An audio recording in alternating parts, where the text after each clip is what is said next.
You see, I'm a firm believer that people don't care how much you know until they know how much you care.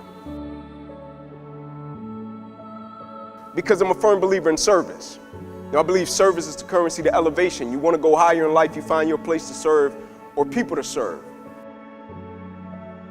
I had dreams, I had goals just like any other kid.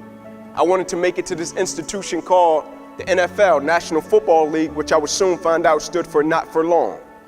But I wanted to get to it because I felt if I can acquire the NFL, somehow I could give my family a better way of life. Somehow I could get my own king-size bed because me and my cousins, we slept on the floor.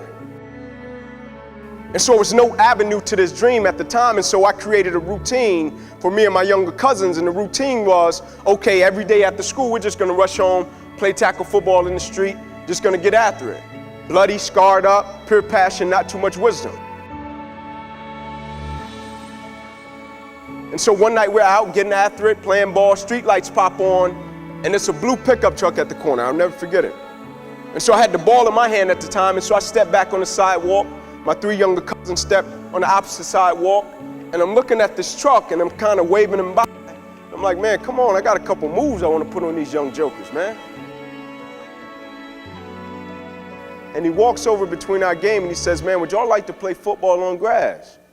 I said, man, I would love that. Where you been, brother? The street getting up. My uncle said, sure. Uncle brought us to the park the next day. I stood in line beside this guy that I didn't know from a can of paint, and I watched him take the cash out of his pocket, and he paid for me and my three younger cousins to play ball. And in my family, the only people that ended up going to college was me and my three younger cousins he paid for in that street that day. But I was intrigued by him because I would soon find out this wasn't just somebody that did something for Inky and his three younger cousins. It was a way he lived his life. And I wanted to understand the thought process and the spirit that lied behind what he did. It wasn't so much about the action. I wanted to understand the spirit that lied behind the action. And I'll never forget, I got out of the back camper of his truck, and I'm standing on the sidewalk, and he says to me, all right, Inky, I'll catch you tomorrow. I said, all right, coach. I said, can I ask you one question? I said, why do you do what you do? And what he said to me was, Inky, as long as you can live your life and make sure that somebody else's life is okay, he said, son, your life will always be okay. And he got in his truck and he left. And the way I processed it was, man, if I can annihilate my ego. The way I processed it was, man, if I could strip myself of this pride. In other words, my reason for why I live my life will be totally different. And so what happens is you have people that look good, they look like Tarzan, but on the inside they're Jane.